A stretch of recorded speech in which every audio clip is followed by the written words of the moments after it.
What's going on, everybody? Welcome into Front Yard Fantasy. I am your host today, Justin Wright. I am joined by FYF longtime member, Jay Felicio. Jay, what is going on? This is weird doing an FYF video, but you're the one that's the host. I'm hosting. This is new. Yeah, it's exciting though. Exciting. I'm sure you'll slip in a few 14Ps in there from time to time. But I have to. If you guys have not heard, 14 Personnel is now Front Yard Fantasy. So if you're confused as to why you're seeing me hosting a Front Yard Fantasy video, get used to it. This is what we're doing the rest of the season. Me, Marco, all of our Dynasty redraft content, all of that now lives here on the Front Yard Fantasy YouTube page. So this is video number 1. We're excited. We're ready. You good to go? Let's do it. All right. So today we are talking must draft wide receiver values. We each got 2 names here. Some we agree with, some we don't. Jay, I'm going to throw it to you first. Who is your first must draft wide receiver value? So the first one I'm going to go with is Rashod Bateman, who's currently going as the wide receiver 38 according to Fantasy Pros. You know, Marquise Brown got traded to Arizona. I'm not necessarily one that's all about, vacated targets, but that's 137 targets that are now out the door. I'm not saying they're all going to go to Rashod Bateman, but being pretty much the default wide receiver 1 in this offense, he's going to get a sizable chunk of those. He only played in 12 games due to injury last year, and in those games, he caught 46 passes for just over 500 yards. Not necessarily anything to write home about, but he was eased into the games coming off a off-season surgery, preseason surgery, and by the time he was healthy and on the field, Lamar Jackson went down with an injury. We saw what they were capable with both being on the field together in Week 14. 7 catches on 8 targets, 103 yards, and a touchdown. We saw flashes of those big plays, why they took him in the first round in the 2021 draft. Over the last 6 games, he was tied with Hollywood Brown for the second most red zone catches on the Ravens, and they were only behind Mark Andrews. Over the final 3 games, he started to get healthy, 19% target share. He had 2 more catches than Hollywood with 6 less targets. His target share, his usage started to go up as the season went along. He got healthy. There's really no risk in drafting him as a wide receiver 38. He should easily put up wide receiver 3 numbers. Lamar Jackson proved that he can support a wide receiver 1. Through week 9 last season, Marquise Brown was the wide receiver 5. There's no downside to taking Bateman at wide receiver 38. Right, exactly. And I think it's important, like we're using the Fantasy Pros ADP right now. If you're looking at Underdog, he's ballooned up to wide receiver 26, and initially that's where I had an issue, right? If I'm taking him as a back end wide receiver 2, that's tougher because you don't really have much room for error. The upside is significantly less limited. Again, if he sticks around wide receiver 38, right, it's the path forward, the path to stardom is a lot easier, I think, at the price because you're not relying on him, or at least you shouldn't be relying on a guy you draft as your wide receiver 4. Right. If you're relying on him, fantasy may not be your game. So I think even with a team, I think it's not going to throw as much as they did last season. I'll be shocked if they did. He doesn't have to do a whole lot to work his way up to a top 24 wide receiver. I think the volume, the talent is there. It's just a matter of what's the price you get him at, right? Like if he sticks in this wide receiver 3, wide receiver 4 territory, Bateman's really tough to be out on. So again, I'm with you on this. I think as long as he sticks in the 30s, I think he's a smash draft. Yep. Once he starts climbing into those high 20s, then that's where you're buying all the risk, and I'm probably out at that cost. Right, because again, you're looking at a team that may not or should not throw as much as they did last season. They win when they just run the ball down your throat. Right. So if that's not the case and he's seeing 115 targets, the cost is a little bit less intriguing. All right, so moving on, I got my first one here. And if you guys have followed me on Twitter, if you watched 14P videos, I'm just excited to get to do more videos about him. It's Elijah Moore. Elijah Moore right now, coming off the board, again, over on Fantasy Pros as wide receiver 35. It's really, really difficult, for me at least, to find a wide receiver that is being more undervalued. Right now, again, this is a guy that went for 17 points a game from the bye week until he got injured, which is a 7-game sample size. And he did that with Mike White, Joe Flacco, Josh Johnson, and then elite Zach Joe Wilson. Flacco. You left that part out. The elite Joe Flacco, exactly. So the path or the talent is undeniable. To put up that kind of production, which would have been over the course of a season. And again, it's a big extrapolation there, but still would have been the wide receiver 7 on the season. You've seen the top end talent.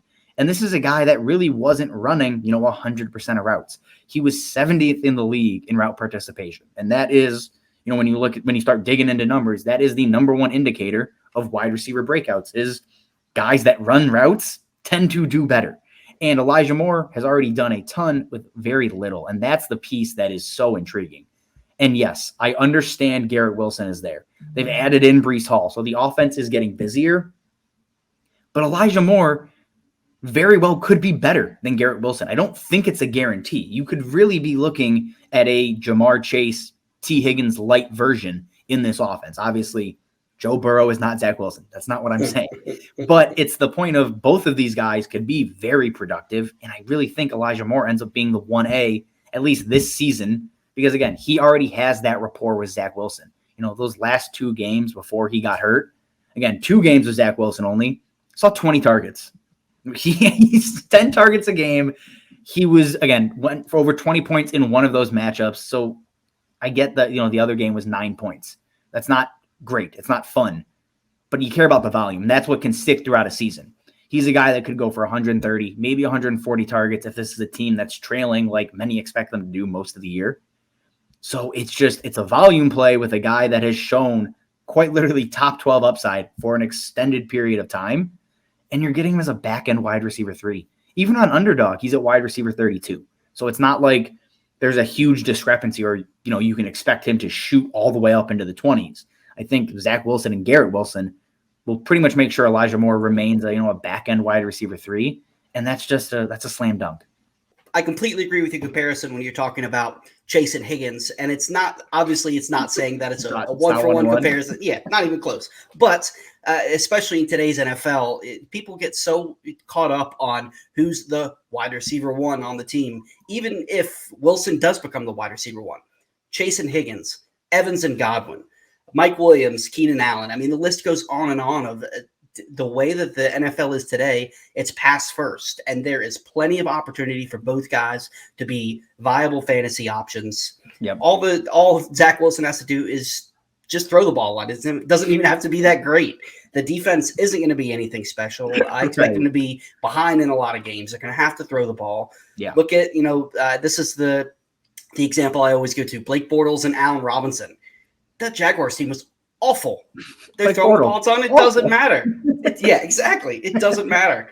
Yeah. There's plenty of opportunity for, especially the ADP. There's zero risk, plenty of upside. Right, exactly. And the values are players. Like, I don't care if I draft him at wide receiver 35 and he finishes at wide receiver 30. That's a useless value. These are players that we think can finish well into the 20s, and you're getting, if you're going to finish 12 spots positionally above and be a relevant wide receiver, those are wins you can get late, wide receiver 2s, maybe high-end flex plays that are capable of winning you matchups. So again, Bateman, Elijah Moore, 2 we're very excited about.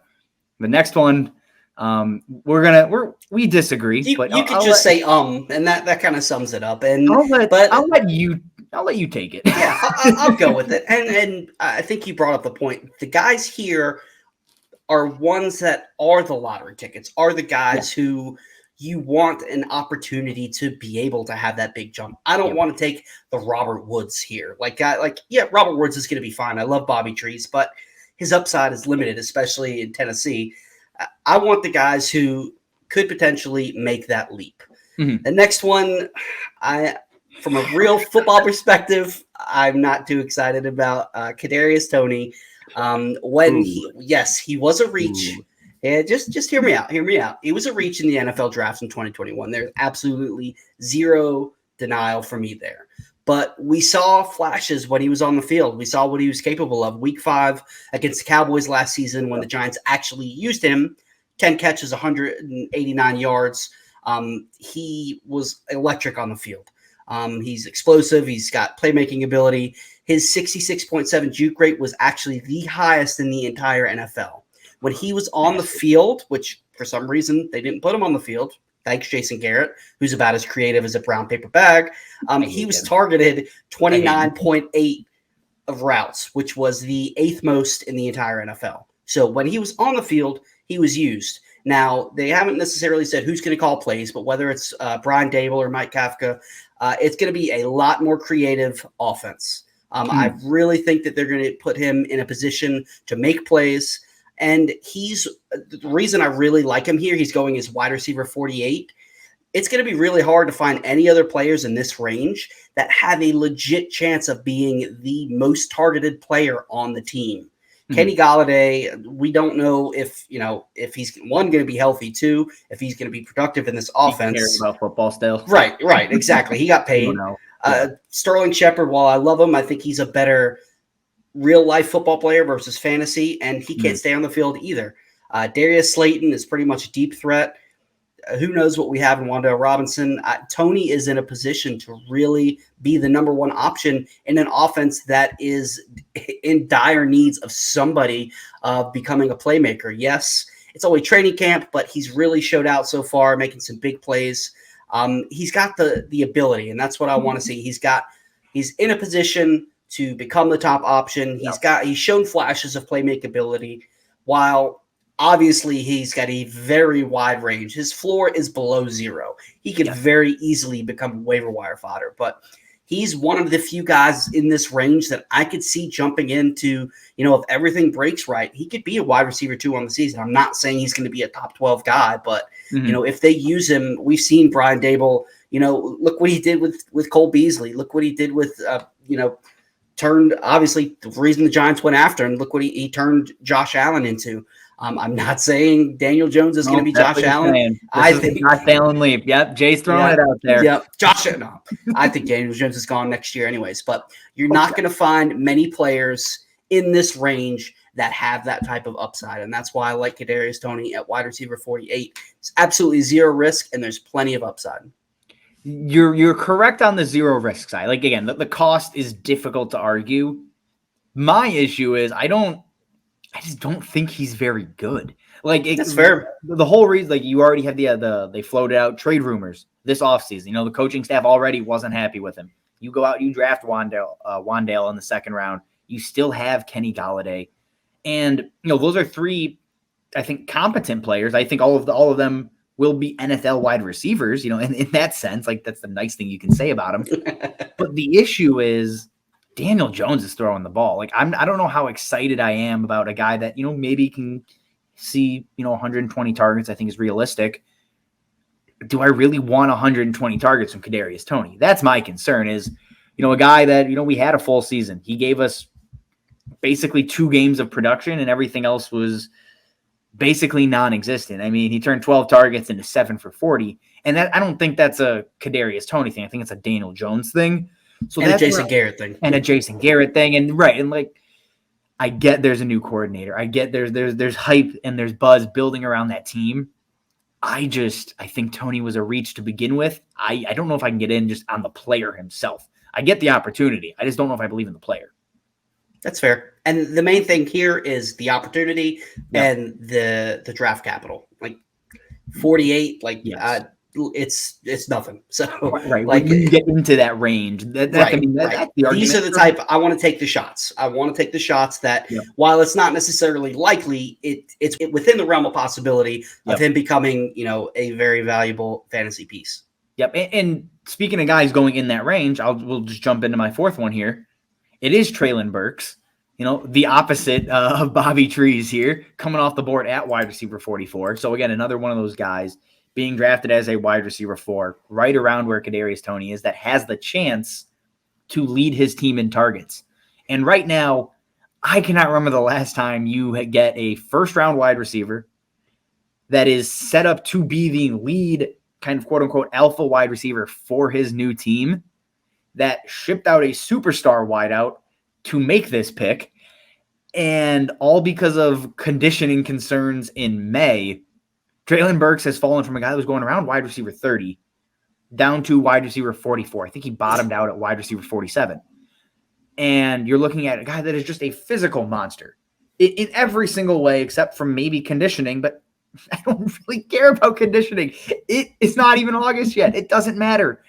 And you're looking at a team that is searching for a new number 1. Obviously, A.J. Brown is gone. You have Robert Woods, who's coming off of injury. You have Austin Hooper. You have Westbrook there as well. They don't have pass catchers. They don't have people to catch the ball. And you can look at A.J. Brown over the last couple of seasons, and that's what they drafted Treylon Burks to be. Is there even a remote guarantee he is as good as A.J. Brown? No, of course not. But when you're looking at wide receiver 44, we all know the appeal. We saw what A.J. Brown did in his rookie year, what he did year 2 and year 3. That's a guy that is basically a locked and loaded wide receiver 2 with, game-breaking, week-winning upside. Treylon Burks is the perfect flyer where, again, I don't think Toney is good. I still believe Treylon Burks can be because it's year 1 and we know nothing yet. So I think the unknown there is more enticing.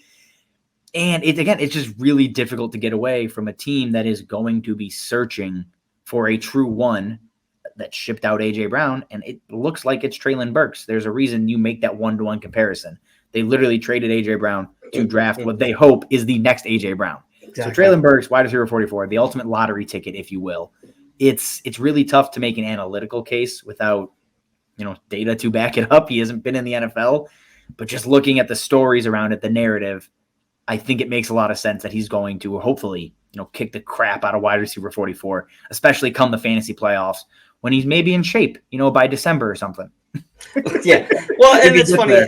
I'm glad you finished up with that because I'm wondering the people who are concerned about the camp reports of him being out of shape. I wonder what they thought where Jamar Chase couldn't catch the ball because it didn't have the NCAA white lines last year. I wonder how they feel if they faded him because of that. Right. The Jamar Chase story or, Justin Jefferson losing snaps to OBT Johnson. Like, he's the wide receiver 4 on the team. Like, those are the stupid stories that people fall for every year. And just don't do it with Treylon Burks. It's so obvious. We have so many examples of where this stuff is just dumb to listen to narrative in July when come the NFL season, they're going to find the most talented player on the field. They're going to force feed him the ball. And hopefully, he lives up to the hype, that I'm now throwing on to him. And he just busts out, right? Like that's the chance there. Yep, absolutely. And there's been a theme with all 4 of these players. The cost really isn't that high. And they have a legit shot of not potentially either being the first or second pass catching option on their offense. Yeah. You're looking for opportunity. And that's what all 4 of these guys, whether it's Kadarius Toney on the terrible Giants or any of these teams, obviously some guys have higher upside than the others, but the name of the game is value. And all 4 of these guys have the potential to be a huge value. Right, and it's funny. This very well could have just been a breakout episode because it's rookie wide receivers and year 2 guys, whatever. Right. It's breakout to tell you who cares. But that is all we have for you guys. Again, thank you for watching. If you like what we're doing here, hit the like button, subscribe to the FYF channel. If you're looking for more 14P content, it's all here. It's all FYF now. 14P is quote unquote dead. We'll call it that. Acquired. Yeah, that's what it is. Merged. Absorbed, whatever. Jay, thanks for hanging out, man. I appreciate it. We will see you guys next time.